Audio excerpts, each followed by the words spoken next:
So, if you're in real estate, you already know the game is changing, and it's changing fast. And we're not talking about some tiny little shift here. This is a complete overhaul of how you market your properties, how you talk to clients, basically everything.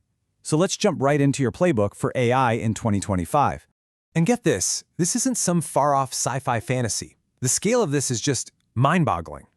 According to the business research company, the market for AI in real estate is on track to be worth almost $1 trillion by 2029. This isn't just a new gadget, it's a whole new economy taking shape right under our noses. You know, this quote from Martin Japel really gets to the heart of it. This isn't just about saving a few hours on paperwork. It's about getting a new kind of intelligence. It's like having a superpower, seeing patterns and connections in the market that no one else can see. That is a serious, serious advantage. Okay, so where do you even begin with all this? Well, for most agents, the first, most obvious win is right here. Getting rid of that soul-crushing grind of creating content. Just think of AI as your new creative assistant, on call 24/7. I mean, just look at this. This says it all, right? On the left, you've got the basic facts. It's fine. It works. But on the right, you have a description that an AI like ChatGPT helped write. It doesn't just list features, it sells a dream. It paints a picture. And that's what makes a buyer stop scrolling and actually feel something. And it's not just listing descriptions. Not by a long shot. Think about it. This new creative team can handle personalized emails, social media ads, even the scripts for your virtual tours. It can crank out blog posts about your local market. I mean, one agent tested it and got more than 50, that's 50, YouTube titles optimized for local sellers, just like that. Okay, so we've covered words. Now let's talk about the pictures, because this is a huge one. Virtual staging, honestly, it's a total game changer.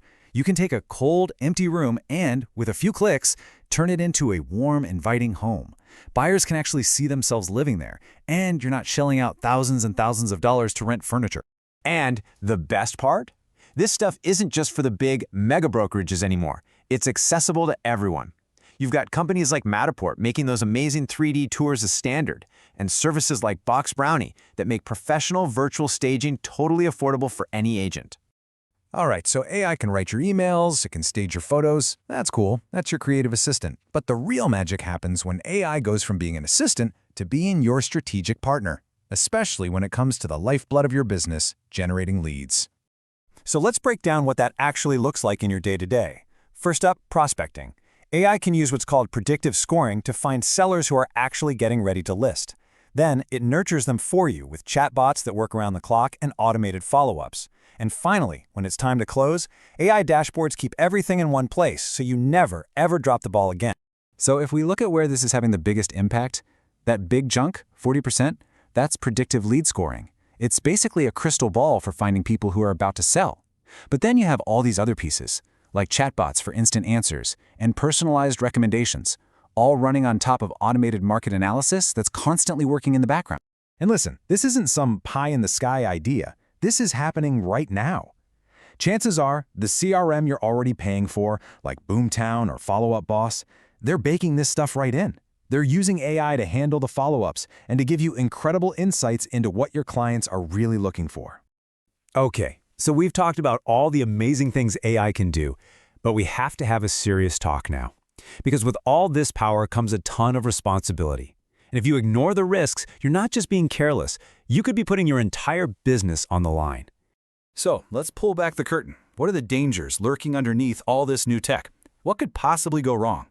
So the U.S. Government Accountability Office, the GAO, they've been digging into this. And what they found is, well, it's pretty concerning. First, there's a real danger of discrimination, where an AI could accidentally or intentionally violate fair housing laws. There are massive data privacy risks. And some are even worried that AI could warp local housing prices. But the biggest problem, the one underlying all of this, is that we often don't know how these AIs are making their decisions. And this quote from their report really nails the problem. When an AI is a black box, it means nobody, not you, not your client, not even the government, can really tell if the AI is being fair or if it's breaking the law. And that kind of uncertainty is a huge, huge liability. So what does this mean for you today? It's simple, but it's absolutely critical. AI is a tool. It's an assistant. It is not your lawyer, and it is not your compliance officer. Every single word it writes, every ad it creates, needs to be checked by a human, by you before it ever sees the light of day. It's not optional. It's how you protect yourself. Okay, so we've seen the good, we've seen the bad. Let's wrap this up with something you can actually use. Your playbook for building an AI tech stack that works for you in 2025. Let's break it down by what you're trying to do. For all your writing, property descriptions, emails, even analyzing data, you've got tools like ChatGPT and Claude. For your visuals, things like ArtSmart AI and Canva are perfect for creating graphics or brainstorming staging ideas. For video, there are even tools like HeyGen that can create a digital version of you for personalized videos. And for audio, something like Google's Notebook LM can help you whip up hyperlocal podcasts. So at the end of the day, it all boils down to this one question. AI can give you all the data in the world. It can write the perfect email, but it can't build trust. Only you can do that. So the real question for 2025 isn't, will you use AI? It's, how will you use AI to enhance the human connection that's at the very heart of this business?